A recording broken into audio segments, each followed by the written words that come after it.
Alt season বলতে এমন একটি সময় বোঝায় যখন বিটকয়েন বাদে অন্যান্য ক্রিপ্টোকারেন্সি বা অল্ট কয়েন বিটকয়েনের পারফরম্যান্সকে ছাড়িয়ে যায়। অল্ট সিজনের কয়েকটা সাইন আজকের ভিডিওতে আলোচনা করার চেষ্টা করব।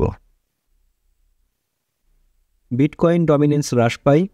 ক্রিপ্টো মার্কেটে বিটকয়েন ডমিনেন্স কমতে শুরু করলে অল্ট কয়েনের প্রাইস বৃদ্ধি পায়।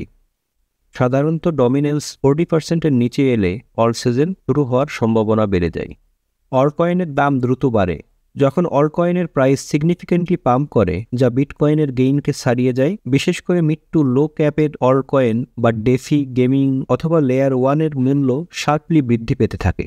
Social media hype, Twitter, Reddit এবং অন্যান্য সোশ্যাল মিডিয়া প্ল্যাটফর্মে অল্ট কয়েন নিয়ে অনেক বেশি আলোচনা শুরু হলে মনে করতে হবে অল্ট সিজন শুরু হয়েছে। এই সময়টাতে লো ক্যাপ ও অপরিচিত কয়েন নিয়ে প্রচুর হাইপ থাকে। ইথারিয়াম বিটকয়েনকে আউট পারফর্ম করে। যদি ইথারিয়ামের মূল্য বিটকয়েনের তুলনায় দ্রুত বৃদ্ধি পায়, তাহলে ধরে নিতে হবে অল্ট সিজন শুরু হয়েছে। এটি অল্ট সিজনের সূচনার একটি গুরুত্বপূর্ণ সিগন্যাল। প্রায়ই ইথারিয়াম অল্ট সিজনের মুভমেন্টকে নেতৃত্ব দেয়। ট্রেডিং ভলিউম বৃদ্ধি। অল্ট কয়েন মার্কেটে ট্রেডিং ভলিউম বৃদ্ধি পেতে থাকে।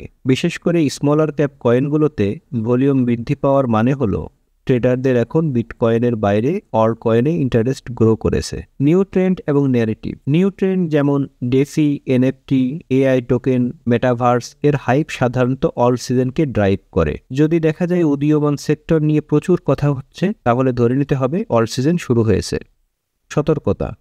অল্ট কয়েন যদিও খুবই প্রফিটেবল, কিন্তু এটা খুবই স্বল্প সময় স্থায়ী হয় ও হাই ভোলাটাইল হয়। প্রাইস সাধারণত নাটকীয়ভাবে রাইজ এন্ড ফল করে, সুতরাং নিচের সাবজেক্টগুলো খুবই গুরুত্বপূর্ণ। প্রফিট টেকিং এর ক্ষেত্রে ক্লিয়ার প্ল্যান থাকা খুবই জরুরি। ইনভেস্টমেন্টের ডাইভার্সিফাই ও রিস্ক ম্যানেজমেন্ট এক্ষেত্রে দারুণ কার্যকর।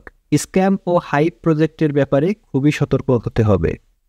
ভিডিওর শেষে আপনাদের কাছে প্রশ্ন, এই মুহূর্তে অল্ট সিজন কি শুরু হয়েছে? প্লিজ কমেন্টে আপনার অপিনিয়ন জানান।